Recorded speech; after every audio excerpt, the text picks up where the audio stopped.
This is the work of visionary Asian American director Justin Lin. He's best known for his work on Tokyo Drift and the beloved Star Trek Beyond. But before all of that, before all the Hollywood interviews and international fame, he was an up-and-coming director in California who was starting to draw attention from major studios for his crime drama that helped redefine Asian American stereotypes, Better Luck Tomorrow. But wait, how did he do that exactly? Well, first, let's take a look at this video.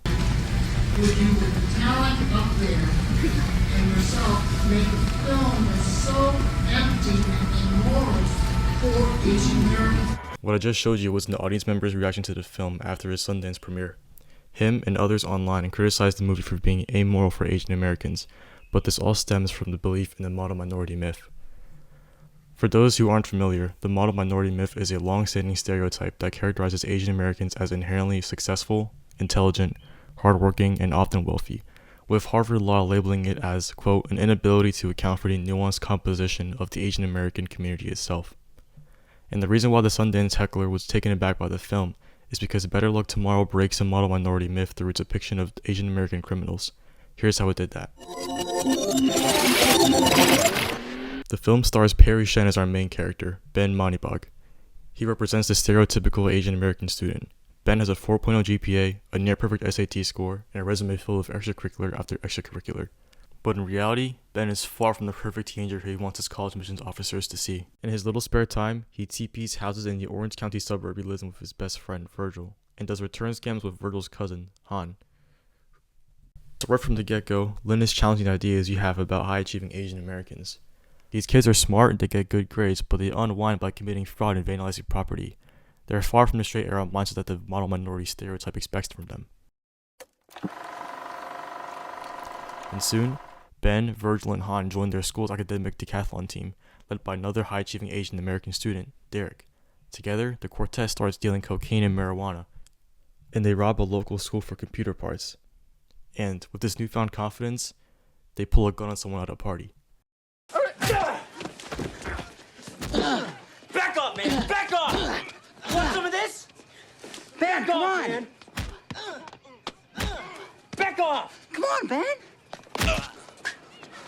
Come on, Ben! The group's transition from petty thief to violent criminal is further emphasizing their true nature. By day, they fill out college applications and study for exams, and make thousands of dollars with their illegal businesses by night. It heavily contrasts the model minority myth and previous depictions of Asian Americans we've seen in Hollywood from this era. In an interview with Nitrate Online, Lin talks about wanting to display the three-dimensionality of Asian American youth of the film. The part of the film that does its best is the scene of Ben's hangover. Decathlon practices were always held at Derek's house. His methods were definitely unconventional, but effective. Not bad for academic decathlon, huh? In this scene, Lin uses the rule of thirds in order to contrast the perfect student mentality that Ben presents on the surface with his new drinking and partying habits. Hanging on the wall to the left of the doorframe is a photo of Ben as a young child smiling, and on the right of the doorframe we get a peek into the bathroom, where we see Ben aggressively vomiting after a night of partying and studying in the form of a drinking game at Derek's house. The juxtaposition of Ben's former childhood innocence with his new life of crime is used to shadow the expectations he has on him as an Asian American student, and this moment's mise-en-scène contradicts the ideal set by the model minority myth.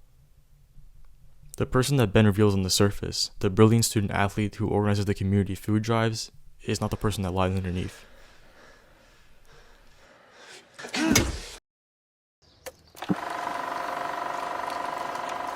Lin provides these characters with the opportunity to mess up, the opportunity to make mistakes and show that they're far from perfect human beings.